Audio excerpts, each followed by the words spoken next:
नमस्कार, मैं हूं निवेदिता। पाकिस्तान एक ऐसा देश जिसकी भारत के साथ जो तल्खियां हैं, जिन मुद्दों पर दोनों देशों के बीच में बिल्कुल नहीं बनती, उसे अब शायद पूरी दुनिया समझती है। तभी तो दूर दूर तक नजर नहीं आता कि पाकिस्तान अपने अंदर बदलाव करेगा। बदलाव करने से हमारा मतलब है आतंकवाद पर लगाम लगाना, और जब तक ये बदलाव पाकिस्तान के अंदर आता नहीं है तब तक पाकिस्तान भारत के साथ किसी तरह के रिश्ते के बारे में सोच भी नहीं सकता। लेकिन पाकिस्तान का दोहरा चेहरा है। पाकिस्तान एक ही गेम को दो तरह से खेलता है। अब जैसे पाकिस्तान पर अब तक आतंकवाद को लेकर न जाने कितने ही आरोप लग गए हैं, अब पाकिस्तान ने अपने ही देश के नागरिक पर आतंकवाद फैलाने का आरोप लगा दिया है। ये नागरिक फिलहाल लंदन में रह रहे हैं और पाकिस्तान की राजनीतिक पार्टी MQM मुत्ताहिदा कौमी मूवमेंट के संस्थापक अल्ताफ हुसैन हैं।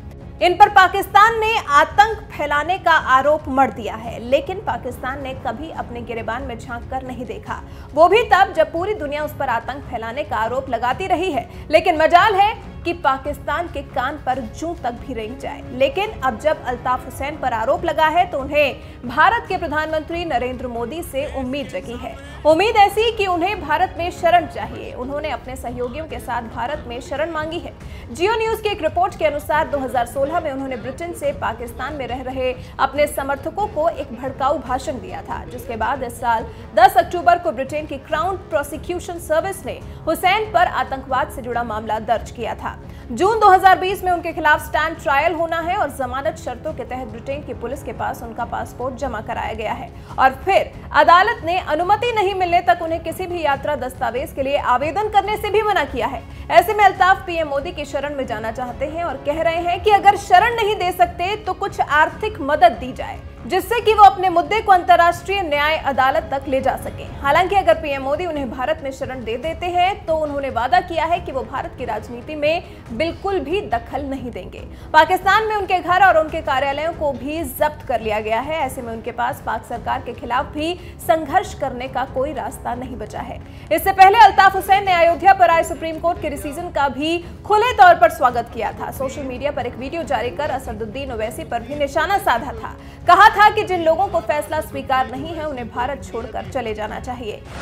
मौजूदा हुकूमत हिंदू राज कायम कर रही है, तो मौजूदा हुकूमत को हिंदू राज कायम करने का उसूली तौर पर हक हासिल है। इसलिए कि जब आपने इस्लाम के नाम पे मुसलमानों का अलहदा वतन बना लिया तो फिर हिंदुस्तान में आपको रहने की कोई जरूरत नहीं है। जाइए आप अपने पाकिस्तान, जाइए पाकिस्तान। क्या नाम है इनका? मौलाना असदुद्दीन ओवैसी। जाइए आप पाकिस्तान। आपका मुल्क मुसलमानों का मुल्क पाकिस्तान है। आपने दो कौमी नजरिए पे टुकड़े कर दिए मुल्क के, वतन के। ये पहली बार नहीं है जब अल्ताफ हुसैन ने भारत में शरण लेने का मन बनाया हो। इससे पहले भी वो इस बात को कह चुके हैं कि वो भारत जाना चाहते हैं, क्योंकि उनके दादा दादी वहीं दफन हैं। उन्होंने कहा था कि उनके हजारों रिश्तेदारों की कब्रें भारत में ही हैं। अल्ताफ भारत आकर उनकी कब्रों को देखने की इच्छा व्यक्त कर चुके हैं। इसी साल सितंबर में अल्ताफ हुसैन का एक वीडियो वायरल हुआ था, जिसमें वो भारतीय देशभक्ति गीत सारे जहां से अच्छा हिंदुस्तान हमारा गाते हुए दिखाई दे रहे हैं। इससे पहले वो अल्ताफ हुसैन ही थे जिन्होंने नवाज शरीफ को पाकिस्तान में पोलोनियम नामक जहर दिए जाने का दावा किया था। साथ ही अपनी एक रिसर्च को भी लोगों के साथ ट्विटर पर साझा किया था।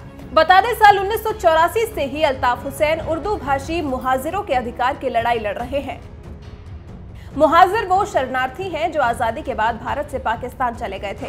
ये मुल्क की जो बर्बादी है, इसके पीछे वर्दी है। किसकी वर्दी है?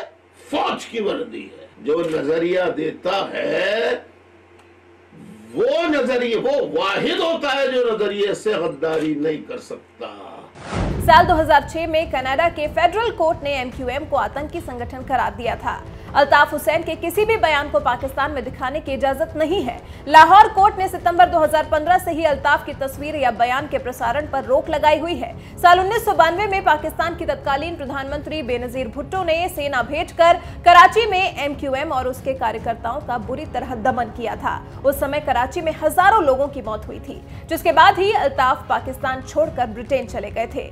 साल 2002 में उन्हें ब्रिटेन की नागरिकता भी मिल गई थी। अल्ताफ हुसैन पर पाकिस्तान में फिलहाल 3576 मामले दर्ज हैं और पाकिस्तान की नेशनल असेंबली में इस वक्त भी MQM के 25 सांसद हैं। इस सब के बाद अब देखना दिलचस्प होगा कि प्रधानमंत्री नरेंद्र मोदी अल्ताफ हुसैन को कैसे परखते हैं और फिर अल्ताफ हुसैन की अपील पर क्या मन बनाते हैं। उन्हें भारत में शरण देते हैं या फिर उन्हें आर्थिक मदद देते हैं या फिर पड़ताल करते हैं कि अल्ताफ इनमें से कुछ भी डिजर्व करते हैं या नहीं। उसके बाद इस पर अपना कोई फैसला लेते हैं। वैसे इस पर आपकी क्या राय है, आप हमें कमेंट कर जरूर बताएं। शायद आपके कमेंट से PM मोदी को इस मामले पर फैसला लेने में कोई मदद ही मिल जाए।